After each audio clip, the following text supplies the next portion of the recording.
Համեցեք Տեկին Սարգսյան։ Շնորհակալություն, հարգարժան պարոն փոխվարչապետ, հարգելի գործընկերներ, օրակարգային այս հարցով ձեր քննարկմանը ներկայացված ճանապարհային երթևեկության անվտանգության ապահովման մասին եւ հարակից օրենքներում փոփոխություններ եւ լրացումներ նախատեսող օրենսդրական նախաձեռնությունը։ Նախաձեռնությունն ըստ էության 3 խումբ հարցեր է առաջարկում կարգավորել։ Նախ առաջինը պիտի շեշտեմ, որ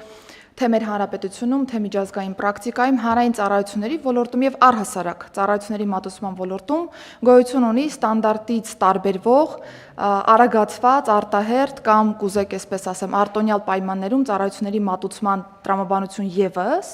որի դեպքում համապատասխան վճարի դիմաց անձը կարողանում է շատ ավելի կարճ, շատ ավելի հարմարավետ տարբերակում ստանալ իր ծառայությունը։ Եվ մեր հանրապետությունում բազում են այդպիսի ծառայությունները։ Ներքին գործերի նախարարության մակարդակում կուզենայի օրինակ առանձնացնել անձնագրային ծառայությունների ոլորտը որպես այդպիսին, երբ որ ունենք ստանդարտ վճարի դիմաց մատուցվող ծառայություն եւ արագացված կարգով անձնագրի կամ նույնականացման քարտի տրամադրման դեպքում հավելյալ վճարի դիմաց ծառայությունը ստանալու մեխանիզմ։ Նույնը առաջարկում ենք այս օրենսդրական նախաձեռնությամբ կիրառել վարորդական վկայականների ստացման համար նախատեսված տեսական եւ գործնական քննությունների համար։ Ինչ իրավիճակ ունենք այս պահին, առաջին անգամ երբ որ անձը բացասական գնահատական է ստանում թե տեսական թե գործնական քննության տեսանկյունից, հաջորդ ամենասեմ ժամկետում հնարավորությունը դա 1 շաբաթ անց վերահանձնելն է տեսական եւ գործնական քննության, բայց ունենում ենք բազմաթիվ խնդրանքներ, դիմումներ մեր քաղաքացիներից, որ պատրաստ են արագացված ծառայություններ ձեռք բերել եւ դրա դիմաց ոչ թե 7 օր անց հանձնել, վերահանձնել քննությունը, այլ օրինակ պայմանական հաջորդ օրը կամ 3 օր հետո կամ 4 օր հետո, որովհետեւ լինում են իրավիճակներ, երբ որ կարիք կա մի կողմից հարմարավետության տեսանկյունից ավելի արագ հանձնել քննությունը, մյուս դեպքում կարիք կա գործնական առանցությունից ելնելով քննությունը հանձնել շատ ավելի սեմ ժամկետում։ Ըստ այդմ առաջարկում ենք առաջին անգամ բացասական ստանալու դեպքում հաջորդ օրը քննությանը մասնակցելու համար սահմանել հավելյալ վճարով քննությունը հանձնելու հնարավորություն, այն կկազմի 45000 ՀՀ դրամի չափով եւ առաջին անգամ բացասական ստանալու դեպքում եթե ոչ թե հաջորդ օրը անձը ցանկություն ունի, այլ երրորդ օրը, ապա այս դեպքում կրկին էքստրա վճարի տրամաբանության մեջ եւս 30000 ՀՀ դրամ վճարելու պայմանով անձը կարող է շատ ավելի սեմ ժամկետում հանձնելու քննությունը։ Բայց ուզում եմ նորից շեշտել, որ սա հավելյալ հնարավորություն է մեր քաղաքացիների համար, այսինքն ստանդարտ սպասելաժամանակը, որը 7 օր անց վերահանձնում է, սա պահպանում ենք։ Եթե անձը ցանկություն ունի եւ ունի հնարավորություն հավելյալ վճարի դիմաց ստանալու հավելյալ ծառայություն, ապա այս դեպքում թողնում ենք այս իրավական հնարավորությունը։ Բնականաբար առաջամով միայն սահմանափակվել չենք կարող, որովհետև ունենք երկրորդ եւ յուրաքանչյուր հաջորդ անգամ նաեւ բացասական գնահատականի դեպքում վերահանձման հնարավորություն։ Այս դեպքում մեր օրենսդրությունը սահմանում է, որ ամենասեմ ժամանակը հաջորդ քննության դա 1 ամիս անց քննության վերահանձնումն է, այստեղ եւս սահմանել ենք ժամկետային որոշակի հնարավորություններ։ Երկրորդ եւ յուրաքանչյուր հաջորդ անգամ բացասական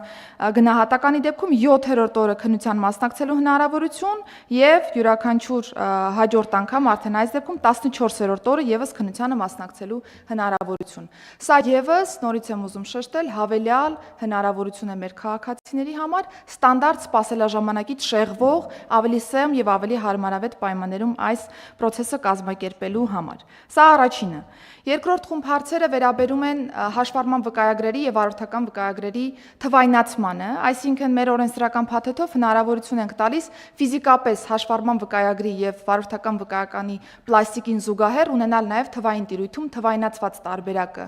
այս վկայագրերի եւ ՀՀ տարածքում իրավաչափ համարել, թույլատրելի համարել նաեւ թվային տարբերակով վարորդական վկայականների եւ հաշվառման վկայագրերի շրջանառությունը։ Պայմանական սա նաեւ թույլ կտա հետագայում բարեկային ծառայության կողմից, եթե կա որևէ ճանապարհային երթևեկության կանոնի խախտում, եթե անձը չունի պլաստիկ վկայականը, բայց կա թվային տարբերակով վկայականը, սա չի հանգեցնի որևէ ձևով վարչական պատասխանատվության կիրառման։ Սա նաև թույլ կտա մեզ գնալու երկրորդ նաև փուլ զարգացման ճանապարհով, որովհետև հաշվառման վկայագրերի եւ վարորդական վկայականների դեպքում պիտի կարողանանք նաև լրացուցիչ բոնուսներ մատուցել, բոնուսներ ապահովել մեր քաղաքացիների համար տարբեր նաև ծառայությունների մատուցումից օգտվելու տեսանկյունից։ Եվ երրորդ խումբ այսպես ասեմ, կարգավորումները վերաբերում են դեռևս անցած նիստով մեր կողմից հաստատված պարոն Գրիգորյան նախաձեռնությանը, որը վերաբերում էր տրանսպորտային միջոցների առուվաճառքի թվային հարթակում իրականացմանը։ Ես նշել էի, որ մենք նաև հնարավորություն ենք տալու մեր քաղաքացիներին, որպեսզի կարողանան, եթե առաջին անգամ է գրանցումը տեղի ունենում, հաշվառման համարանիշը ստանան նաև փոստային առաքման տրամաբանության մեջ։ Այստեղ այս փաթեթով նախատեսում է արդեն տվյալ հնարավորությունը եւս, որը որ թույլ կտա համապատասխան վճարի դեպքում քաղաքացուն արդեն առաքել կոնկրետ հաշվառման համարանիշը։ Բնականաբար սա եւս հավելյալ ծառայություն է մեր քաղաքացիների համար, եթե քաղաքացիները ցանկություն չունեն այս ծառայությունից օգտվելու, ստանդարտ ձևաչափով ֆիզիկական այցելությունը հաշվառման քննական ստորաբաժանումներ բնականաբար պահպանվում է։ Ընդհանուր օրենսդրական կանոնների ուժի մեջ մտնելու ժամկետ առաջարկում ենք ֆիքսել 2025 թվականի սեպտեմբերի 1-ը։ Պարոն Գրիգորյան, ես ուզում եմ շեշտել, որ սրանք հնդածս մեր դիտարկած փոփոխություններն են, բայց հաջորդիվ մենք ամբողջովին նաև վերափոխելու ենք առհասարակ հաշվառման քննական ստորաբաժանումների աշխատանքների եւս։ Այս պահեդրությամբ իրականացնում ենք բիզնես գործընթացների վերլուծություն, որպեսզի հասկանանք վարորդական նաև վկայական ստանալու համար ուսումնառությունից սկսած մինչև այս ցիկլի ավարտը ինչպես կարող ենք ընդհանուր process-ները հնարավորինս թվայնացնել եւ նաև որակի կարևոր չափանիշներ սահմանել այս տեսանկյունից եւս, որովհետեւ հատկապես ճանապարհային անվտանգության տեսանկյունից կարևոր է, որ մենք հավաստիանանք, որ այն վարորդական վկայականը կամ այն իրավունքը, որը որ տալիս են քաղաքացուն, դա բավարարում է մեր կողմից առաջ քաշված բոլոր պահանջներին եւ հետագայում երթևեկության մեջ հայտնվելու պայմաններում վստահ ենք, որ տվյալ վարորդը հնարավորինս անվտանգ կարող գործունեություն ծավալել։ Թերևս հակիրճ այսքանը, շնորհակալ եմ։ Շնորհակալություն Տիկին Սարգսյան։ Հիմա մենք քննարկում ենք հարց, որ այդ քննության գործառույթը կարելի է պատվիրակել այն կառույցին, որը այդ կրթությունը տալիս է։ Թե չեն քննարկում նման հարց։ Պարոն Գրիգորյան, եթե նկատի ունեք քննությունը հանձնելու տրամաբանությունը, թե կրթական process-ը։ Ենթադրենք, եթե կան ավտոդպրոցներ, եթե կան, ապա դրամաբանական կլիներ, որպեսզի այդ կրթության հավաստումը իրականացներ ոչ թե պետությունը, ես դժվար եմ պատկերացնում, ոնց կարելի է տեստերի միջոցով գնահատել անձը մեքենա վարել գիտի, թե չգիտի։ Իրոք հնարավոր չի դա անել, կամ եթե նույնիսկ պրակտիկ քննությունն էլ էլի բավարար չի։ Ես կարծում եմ ավելի ամբողջական պատկեր կունենայինք, եթե ուսումը իրականացնողը ակրեդիտացված կառույցը հասկանալով կարգավորման խստությունը եւ կանոնները ինքը ուղղակի հավաստեր, որ այս մարդը իրավունք վարելու կարող է ունենալ կամ չի կարող ունենալ։ Դա այս բան քննարկում ենք, թե մեր պարագայում բացառված օրակարգ է դա։ Պարոն Գրիգորյան, ես նշել եմ նաև նախորդիվ տարբեր քննարկումների շրջանակներում, որ բիզնես process-ների վերլուծությունը, որը որ իրականացնում ենք հաշվառման քննական ստորաբաժանումների, ոչ թե պարզապես բիզնես process-ի թվայնացման կամ վարչարարության պարզեցման նպատակ է հետապնդում, այլ առհասարակ վարորդական իրավունքների տրամադրման եւ մեքենաների գրանցման եւ այլ հնարավոր process-ների ավելի արդյունավետ իրականացմանն է վերաբերում, որովհետեւ միայն process-ը չէ, որ պիտի ապահովի որակ։ Process-ը կարող է հարմարավետություն, ավելի քիչ վարչարարություն ենթադրել, բայց դա պիտի սպասարկի որակին հիմնականում, եւ ձեր նշած տարբերակը բնականաբար դիտարկում ենք։ Այս պայդրությամբ քննարկում ենք այն տարբերակը, որ վարորդական քննություն հանձնելուց առաջ լինի անպայման կրթական բաղադրիչ եւ կառավարությունը այս դեպքում ներքին գործերի նախարարությունը սահմանի այն բոլոր հիմնական չափանիշները կամ այն բոլոր ստանդարտները, որոնք կարիք կլինի ունենալու կրթական process-ում, իսկ մասնավոր ընկերությունը կկարողանա սպասարկել կոնկրետ կրթությունը եւ մենք վստահ կլինենք, որ տվյալ չափանիշներով կրթական process անցած վարորդը, ապագա վարորդը կարող է ողջամտորեն ստանալու վարորդական իրավունքի վկայական։ Այս պայդրությամբ այս տարբերակը քննարկում ենք։ Նախարարության դեպքում բազմաթիվ են այսպիսի դրվագները, երբ որ մենք արտապատվիրակում ենք համանման ծառայությունները, այնպես որ հանրային ծառայությունների մատուցման ոլորտի մեր որդեգրած քաղաքականության համահունչ սա եւս բացառություն լինել չի կարող։ Պարզապես պիտի դրվագները քննարկենք, որ հատվածն է ենթակա արտապատվիրակման, որ հատվածն է, որ պիտի պարտադիր մնա պետության որոշման կայացման տիրույթում։ Շատ լավ, իսկ այդ թվայնացման մասով Տիկին Սարգսյան, հիմա ես կարող եմ իմ վարորդական իրավունքի վկայականը կոնվերտացնել թվայինի եւ չպահել ինձ մոտ վարորդական իրավունքի վկայական մեքենա վարելիս։ Հասկանալով, որ ունեմ թվային վարորդական իրավունքի վկայական։ Միանշանակ, պարոն Գրիգորյան, Գործողները կարող են կոնվերտ։ այս պահին դուք ունեք գործող վարորդական վկայական, կարող եք դիմել, ստանալ նաև թվային վարորդական վկայականը եւ Հայաստանի Հանրապետության տարածքում երթևեկության շրջանակներում թվային վարորդական վկայականի գոյությունը այլևս բավարար կլինի երթևեկության մեջ իրավաչափ մտնելու համար, որևէ ձևով խնդիր չի առաջանա։ Հայաստանի Հանրապետության տարածքից դուրս Պարզ է։ պիտի ունենաք արդեն։ Իսկ բայց ոնց ինչ կոդով եմ իդենտիֆիկացվում ես այդ պարագայում, եթե ընդհանրենք բարեկային ծառայությունը ինձնից ուզի վարորդական իրավունքի վկայական, ես էլ ասեմ ունեմ էլեկտրոնային, ինքը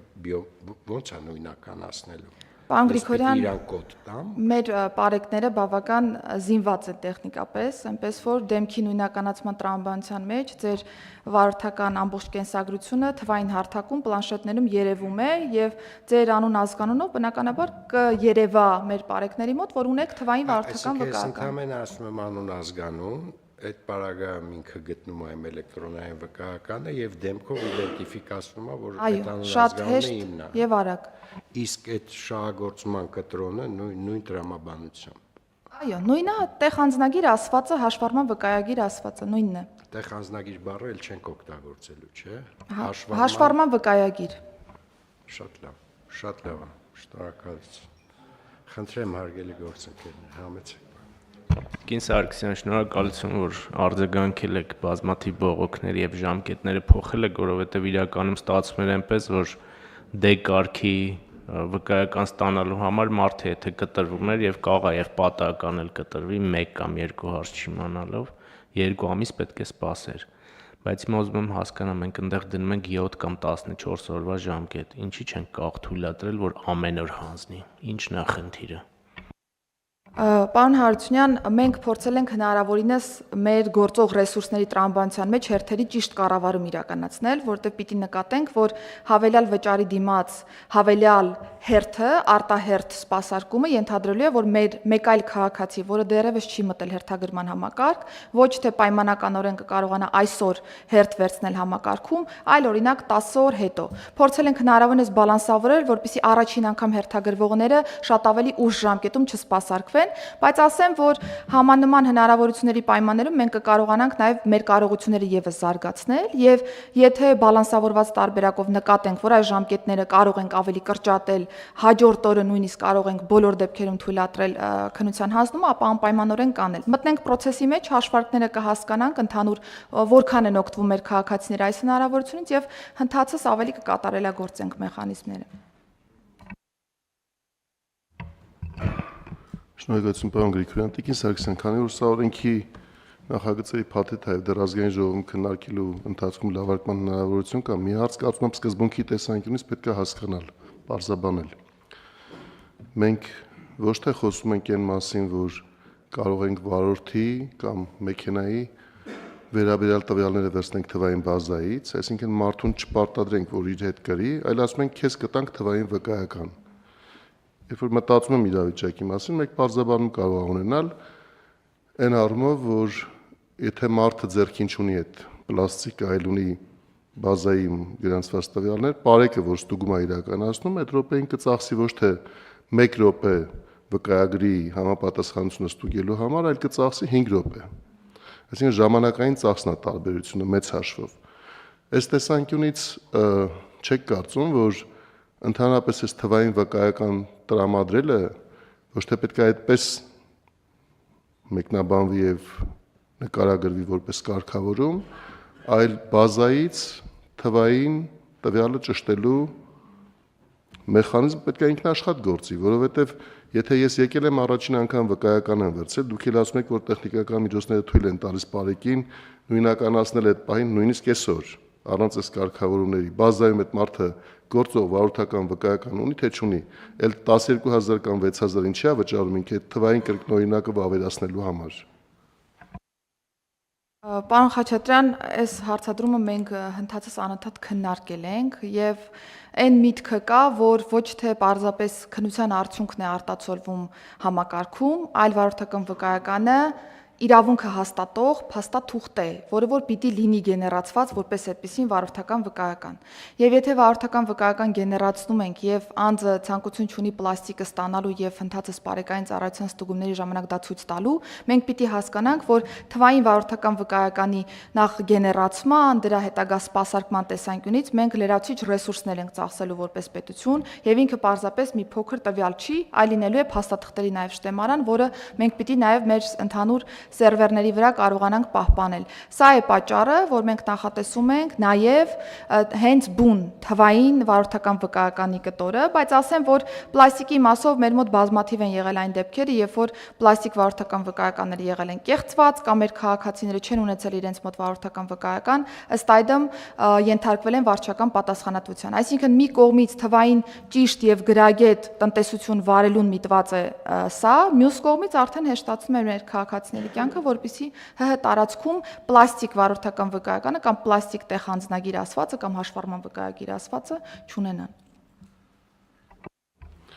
Մի քիչ այլ տեսանկյունից է հարցը Տիկին Սարգսյան։ Տեսեք, երկու իրավիճակ կա, կա առաջին անգամ վկայական վերցնելու կամ հաշվառման վկայական վերցնելու դեպքը եւ կա գործողը փոխարինելու դեպքը։ Հիմա եթե առաջին անգամ գալիս է գրանցման, պարզ է, որ դուք դրա հետ կապված գործառույթ եք իրականացնում, որը որ վարչահարական ծախսեր է։ Ենթադրում է փոխհատուցման համար սահմանված է պետական տուրք։ Ենթադրենք առաջին անգամ մարդը եկավ, չի ուզում պլաստիկը վերցնել, որովհետև չի մտածում, որ պետք է Վրաստան գնա մեքենայով եւ անհրաժեշտ լինի իրեն պլաստիկը։ Բավարար է համարում այդ առաջին վճարումները կատարել եւ վերցնել։ Կամ ձեր բազայում երևալ որպես իրավունք ունեցող անձ վարորդ կամ հաշվառման վկայականի դիմաց կամ մեքենայի դիմաց հաշվառման տվյալներ։ Այդ դեպքում մենք ասում ենք վճարի պետական տուրք, այստեղ առարկություն չկա։ Երբ որ գործող պլաստիկը նաև բազայում արտացոլելու համար ասում ենք, սա կոչվում է առանձին վերցված թվային վկայական, այդ ժամանակ գործառույթ լրացուցիչ չենք իրականացնում, բազայում այդ հաշվառման տվյալները բոլորը կան։ Եվ մնում է միայն, որ այնպես ինչպես թվային տվյալը կստուգեր բարեկը ստուգման ժամանակ, այդ նույն կերպ ստուգի այն մարդու համար, որ մինչև այսօր պլաստիկ վկայական ուներ եւ հաշվառման վերաբերյալ տվյալները հայտնի էին։ Ինձ այս փոխարինման դեպքում սահմանվող պետական տուրքը հասկանալի չի։ Պարոն Խաչատրյան, բայց կարծում եմ կհամաձայնեք, որ փոխարինումը եւս վարչարարություն է, ու մենք դրա վրա ծախսում ենք ռեսուրս,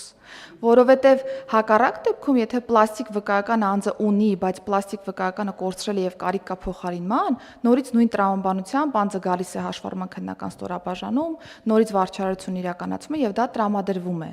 Այս պայմաններում ուղղակի հաճախ, երբ որ մենք հանրային ծառայությունների մասին ենք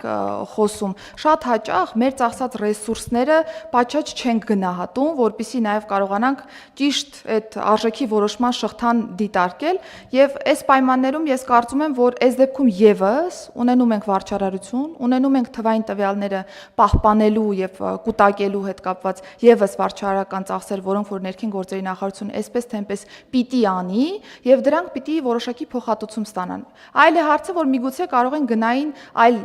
քաղաքականություն, այսպես ասեմ, երկրորդ անգամ արդեն թվային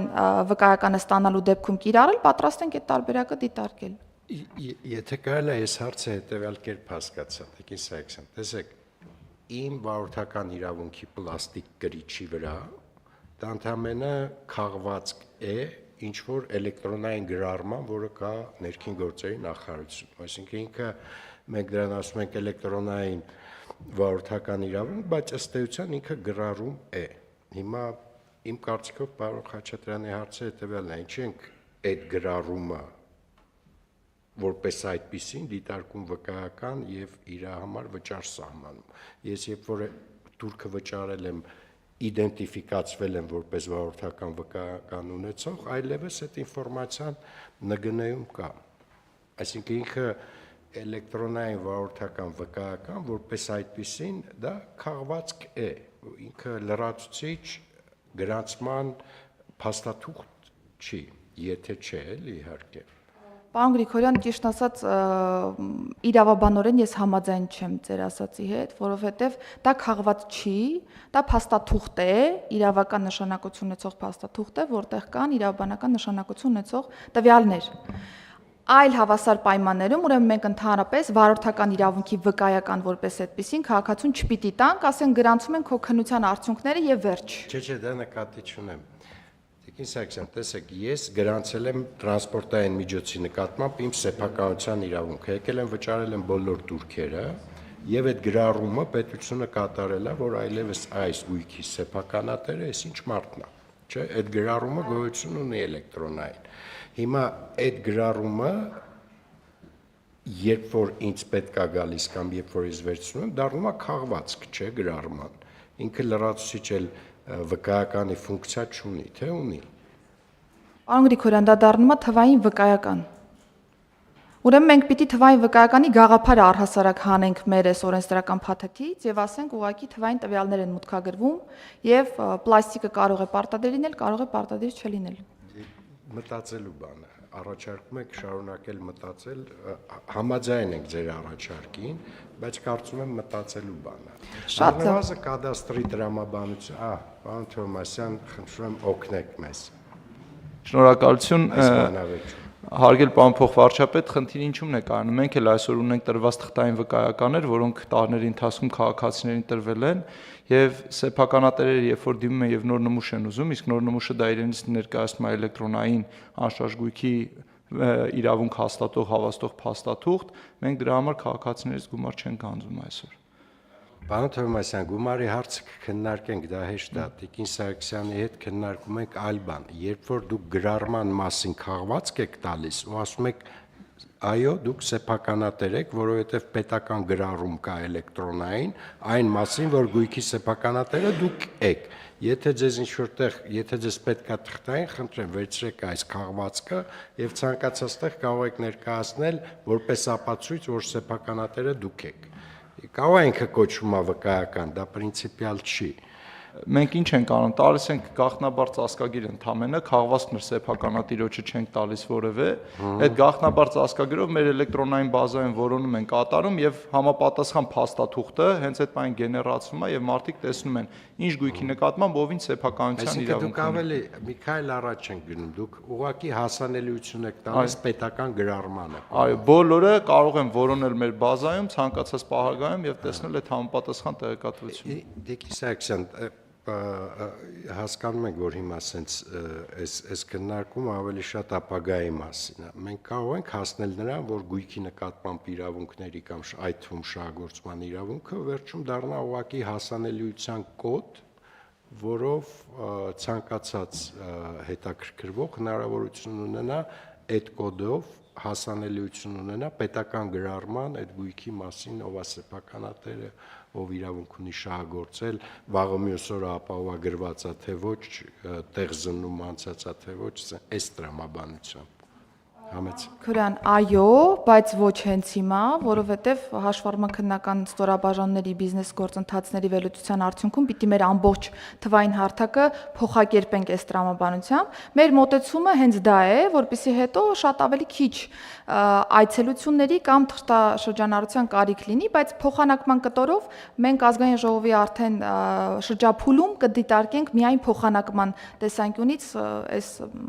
կարգավորումը հանելու տարբերակը եւս որևէ խնդիր չեմ տեսնում։ Շատ լավ, այսինքն մենք հիմա անցումային գնանք այս ճանապարհով, որը շատ ավելի լավ արդյունավետ է, քան գործողը, որից հետո հերթական փուլով ուղղակի գնալու ենք գրառմանը հասանելիություն տալու տրամաբանությամբ թե պարեկներին, թե մեզ, թե ցանկացած անձի, ով լիազորություն ունի իդենտիֆիկացնել այդ գրառումը պետական։ Շատ լավ է, բայց ես կարծում եմ այդ նշանակում է, որ թվային նոր հարթակ պիտի ձևավորվի։ Պարոն Գրիգորյան, իրականում այո, մենք այս պայդրությամբ դա ենք հենց քննարկում, որովհետև գիտեք, որ ունենք նաև առանձնահատուկ պահանջարկ ունեցող պետհամարանիշների աճուրդի հարթակ, ունենք վարորդական վկայականներին առնչվող հարթակ, բարեկային ծառայության դեպքում առանձին օպերատիվ կառավարման կենտրոնի թվային լուծումներ ունենք, սրանք պիտի սինխրոնիզացվեն, որովհետև շատ հաճախ մենք տարբեր պատմական ժամանակահատվածներում ստեղծված բազաների մասին ենք խոսում եւ շատ հաճախ նույնիսկ ամենապարզ լուծումները հնարավորություն չունենք իմպլեմենտացնելու, դա է պատճառը, որ այս բիզնես գործընթացի թվայնացումից հետո կբերենք նաև ընդհանուր մի միասնական թվային հարթակի առաջ։ Շատ լավ, շնորհակալություն, կարևոր հարց է։ Համեցեք, պարոն Հարություն։ Գրիգորյան, իմ հարցին վերադառնալով այս ժամկետների հետ կապված, մենք հիմա ներողություն Տիկին Սարգսյան, մենք հիմա ժամկետները ամրագրում ենք օրենքով։ Ինչի լիազորություն չենք տալիս կառավարությանը, որպեսզի կառավարության որոշմամբ այս ժամկետները սահմանվեն, որ ամեն անգամ ձեր ասելով, եթե ճկուն գտնվենք, տեսնենք, եթե համակարգը լավ են աշխատում, ժամկետները կփոխենք։ Հիմա լիազորություն տանք կառավարությանը, ժամկետները կառավարությունը փոխի։ Այստեղ խնդիր կա իրավական առումով։ Անկեղծ ասած, մենք ի սկզբանե այդ տարբերակով էինք գնացել, պարոն Հարությունյան, բայց կոմիտեի քննարկման շրջանակներում պետական տուրքերի սահմանման համատեքստում ֆինանսների նախարարությունը նաև բարձրաձայնեց, որ վերջին տարիներին ընդունելի մոտեցում է համարվել պետական տուրքերի կտորը հենց օրենքում հստակ ժամկետներով սահմանելու, բայց սա կշարունակենք այս թեման քննարկել, ես եւս համաձայն եմ, որ կարելի է շատ ավելի ճկուն լինել, նաև օրերի փոփոխման տրամաբանության մեջ եւ արդեն ազգային ժողովի փուլում, եթե եկանք ընդհանուր կոնսենսուսի, սա եւս կխմբագրենք։ Շատ լավ, կան այլ հարցեր, հարգելի գործընկերներ։ Եթե չկան, առաջարկում եմ ընդունել որոշումը, ովքեր են դեմ չկա, որոշումը ընդունվեց